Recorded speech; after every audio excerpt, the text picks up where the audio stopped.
Bonjour et bienvenue dans ce webinaire consacré aux domaines et sous-domaines dans le cadre de vos campagnes email. La gestion de votre domaine principal et l'utilisation stratégique de sous-domaines dédiés sont des éléments essentiels pour améliorer la délivrabilité de vos emails et instaurer un climat de confiance auprès de vos destinataires. Environ 20% des emails n'atteignent pas leur destinataire lorsqu'ils sont envoyés sans configuration adéquate d'un sous-domaine, en raison de blocage par les filtres anti-spam.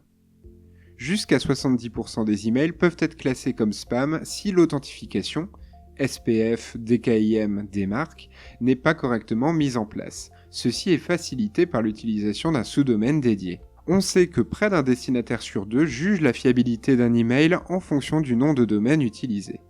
L'absence de sous-domaine propriétaire peut donc affecter la confiance et par conséquent réduire les taux d'ouverture. Dans ce webinaire, nous explorons les bonnes pratiques pour configurer correctement votre compte.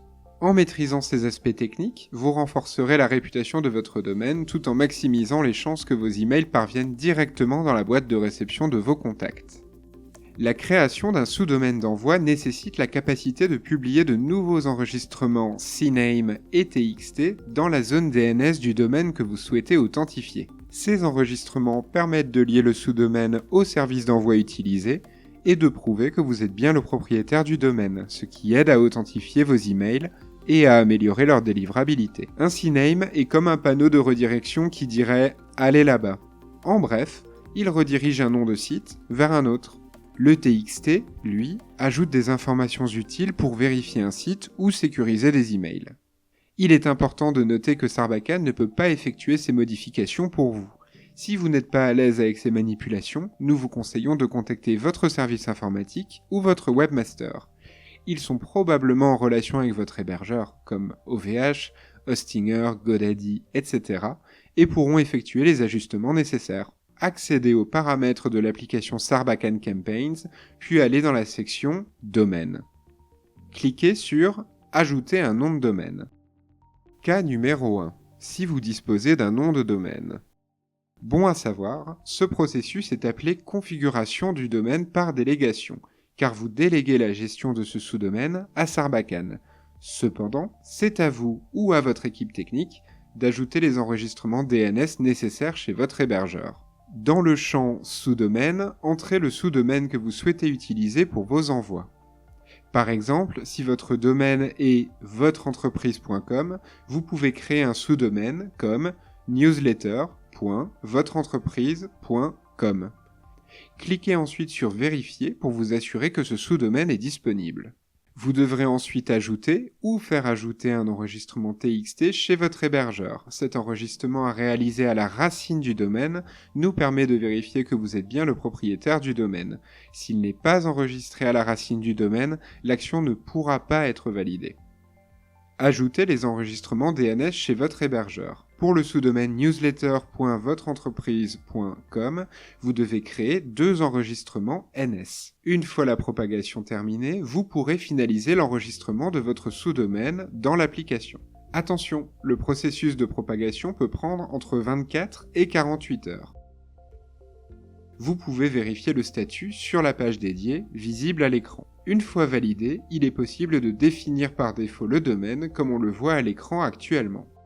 Cas numéro 2, si vous ne disposez pas d'un nom de domaine. Sarbacane vous offre la possibilité d'acheter un nom de domaine spécialement dédié à vos envois d'email depuis la plateforme. Vous devez disposer d'un crédit de domaine. Si ce n'est pas le cas, vous pouvez en acheter directement dans la boutique via votre compte Sarbacane ou en contactant votre chargé de compte. Il est aussi possible d'en acheter un au bout de ce processus. Accédez à la section Domaine dans les paramètres de Sarbacane Campaigns. Cliquez sur « Ajouter un nom de domaine », puis sélectionnez « Nouveau domaine » pour procéder à la création de votre nom de domaine avec Sarbacane. Dans le champ « Nom de domaine », saisissez le nom que vous souhaitez utiliser, puis cliquez sur « Vérifier » afin de vérifier sa disponibilité. Si le nom de domaine est disponible, vous pouvez finaliser votre réservation en cliquant sur « Commander ». Pour être valide, le nom de domaine doit être unique, c'est-à-dire ne pas déjà exister, et ne contenir que des lettres minuscules sans espace ni point ou ponctuation spéciale. Seul le tiret est autorisé. Après avoir réservé votre domaine, Sarbacane s'occupera de la validation et de la mise en place des enregistrements DNS nécessaires, garantissant ainsi une configuration correcte et sécurisée. Ce processus de configuration peut prendre quelques heures et vous pourrez suivre le statut de votre domaine directement dans la section Domaine des paramètres de Sarbacane Campaigns.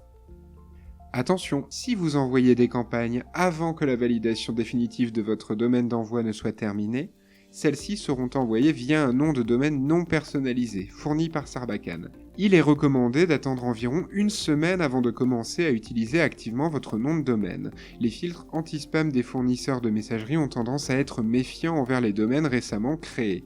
Cette période d'adaptation permet de stabiliser votre domaine avant de lancer vos campagnes d'emailing. On parle alors de warming.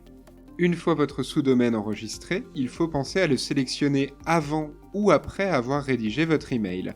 Un menu déroulant est à votre disposition pour une sélection facile ainsi qu'une personnalisation fluide selon l'objet de votre communication. Astuce pratique, vous pouvez le définir par défaut pour ne pas l'oublier dans le futur.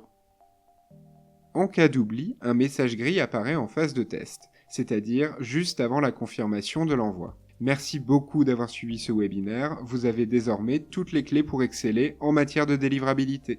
À bientôt sur Sarbacane Suite.